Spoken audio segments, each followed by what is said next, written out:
with 20,000 tons of ammonium nitrate, that is 10 times, as you highlighted, 10 times more ammonium nitrate than caused the devastating explosion in Beirut, the largest man-made non-nuclear explosion ever.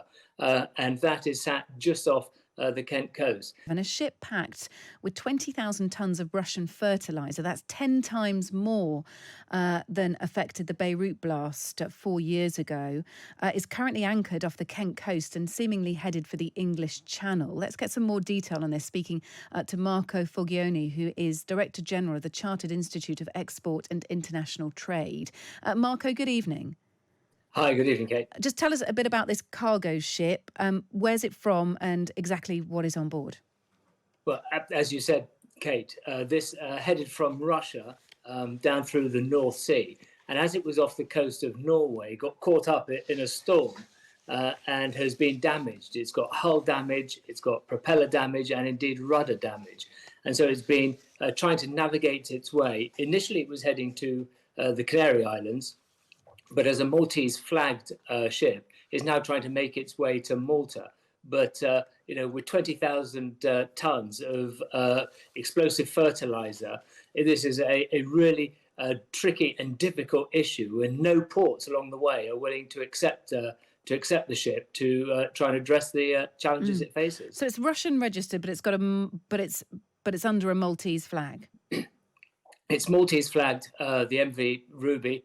And it's got Russian fertilizer, ammonium nitrate on it. I say it was heading initially to the Canary Islands, and it did try over the weekend to divert through the Denmark Straits to head into the Baltic and head back to Russia, but it was not allowed the pilot ship to take it through. So it's now trying to head to Malta, and indeed the Maltese government has now said that unless they're able to unload the ammonium nitrate, they won't allow it to enter the Maltese waters. Okay. How is it allowed to sit in British waters? We understand that it's off the Kent coast. I mean, it's used the word anchored here when I'm just reading up some reports on it. It's basically situated off the Kent coast, just a few miles from Margate and Ramsgate. How is it able to be there in that territory? Okay, it's got an anchor support ship with it, which is keeping a fair distance, obviously, right, from it. And it's in international waters. It's not in the UK waters currently, judging from its beacon. But of course, where it is located can only be a handful of miles from the SS Montgomery, which is a World War II munitions ship, which has been stranded and sank off the Kent coast near the entry to the Medway in the Thames estuary. And of course, with 20,000 tons of ammonium nitrate, that is 10 times, as you highlighted, 10 times more ammonium nitrate than caused the devastating explosion in Beirut, the largest man-made non-nuclear explosion ever. And that is sat just off the Kent coast. Even worse, of course, is if that were to sink, and with cracks in the hull, we have to consider that as a possibility. The environmental damage that will cause will be immense, and it will cause ongoing disruption, of course, to what is a congested shipping lane, and disrupt even further the already disrupted and devastated global supply chains. Yeah, and the reason why the SS Richard Montgomery is significant, the World War II wreck, is that holds around 1,400 tonnes of unexploded wartime ordnance, so, military supplies, weapons, ammunition, etc. What can be done about it? Sitting in international waters, it is, as you say, damaged, cracks in the hull, sinking is a risk. It's got this huge amount of explosive material on board. What can be done? Well, look, with the damage it's got, or the suggested it's got, with the damage to the hull, to the propeller and to the rudder, it's close to impossible to try and resolve those issues while the ship is at sea. It does need to get to port, but quite frankly, no port is willing to take it with that amount of dangerous chemicals on board. So this really is a Gordian knot of complexity as to how this gets resolved. As I say, no port so far that's been approached is willing to take it. And this will be the case for UK ports as well, presumably. I'm pretty sure it would be the same for UK ports. So how we overcome this, and of course it is currently, as you say, at anchor or not moving at least just before it gets into the channel, which is 21 miles wide. If there something were to happen while it was transiting through the channel itself, this would be a hugely problematic issue for global shipping. So if it does get into the English Channel, and that material aboard was to explode, I mean, this is a fantasy scenario now, but just so we can understand, how far would the effects be felt?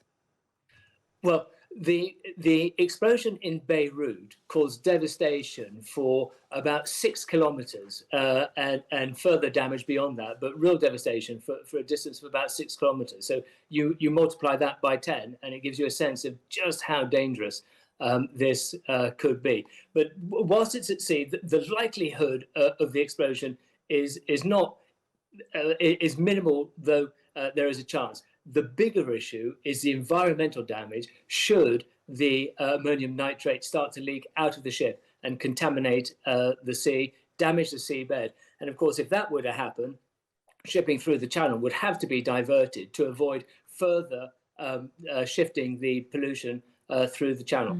Look, it's, as I said, a curious and concerning story. Incredible, really.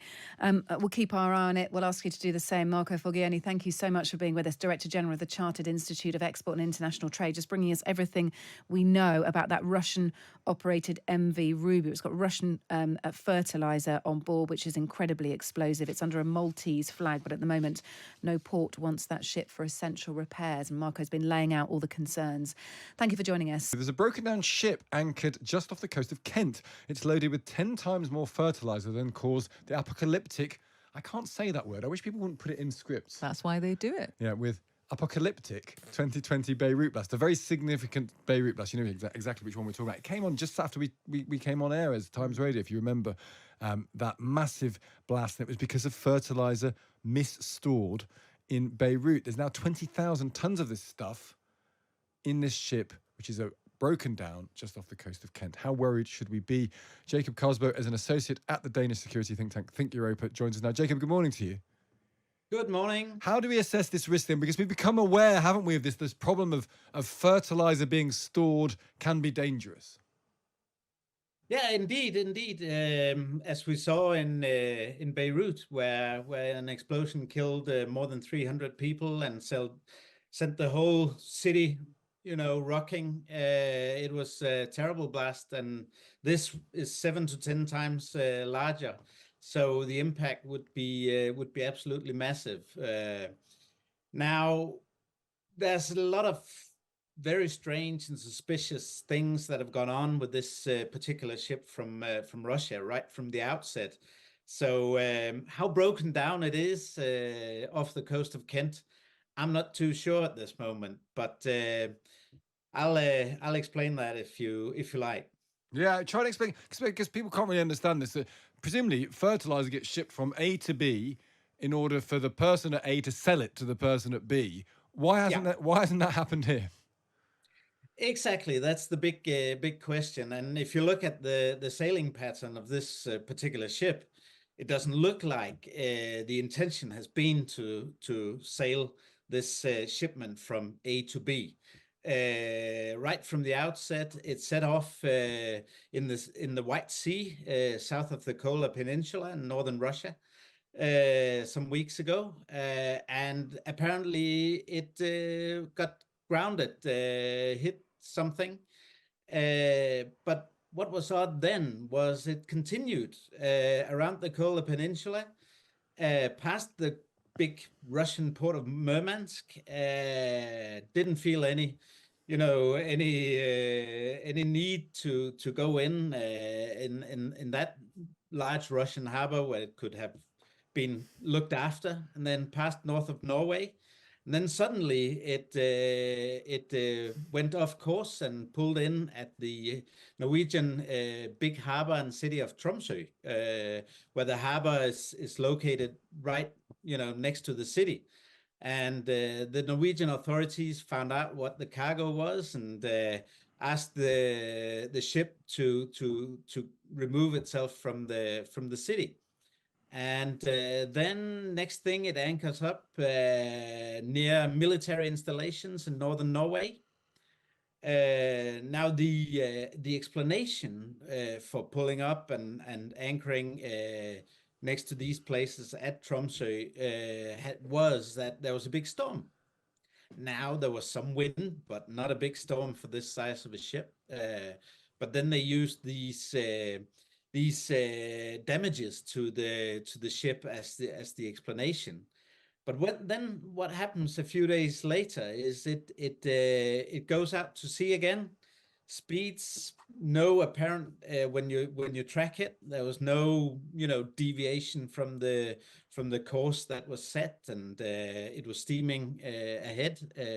No worries. And the Norwegian coastline is long, as you know.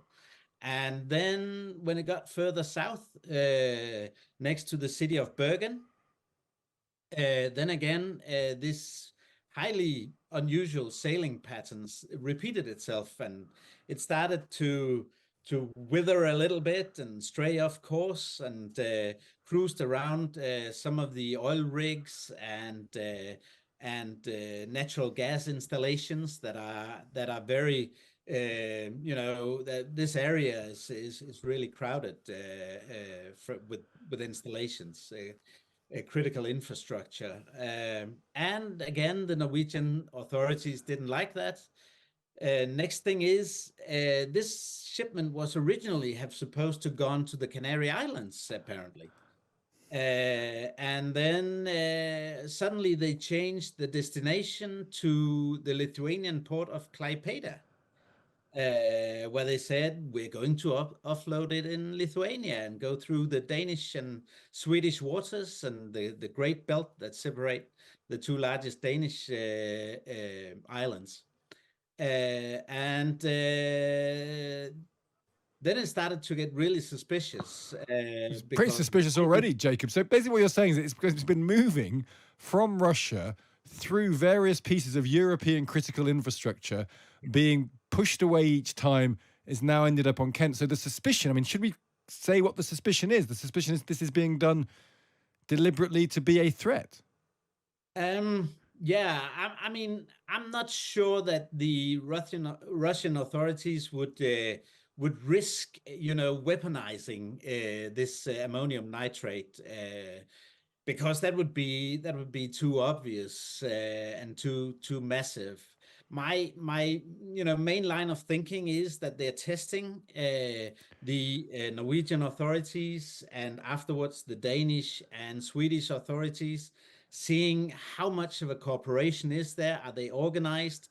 What happens if we put this really, really dangerous cargo in sensitive areas next to a city, next to military installation, next to critical infrastructure? And then they want to, see the pattern that we react. And are the British authorities prepared?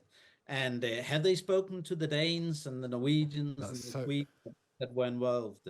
This kind of thing. That is terrifyingly plausible, Jacob. The idea of it's just basically pushing against the fence to check for a weak spot on something that they're not going to blow it up, but they're just going to see what happens with international cooperation. That sounds terrifyingly plausible, Jacob. What an amazing story that is. Thank you so much for bringing it to us today.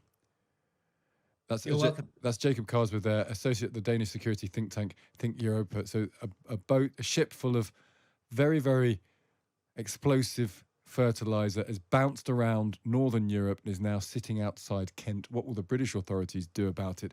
Is this just a way the Russian state tests European security?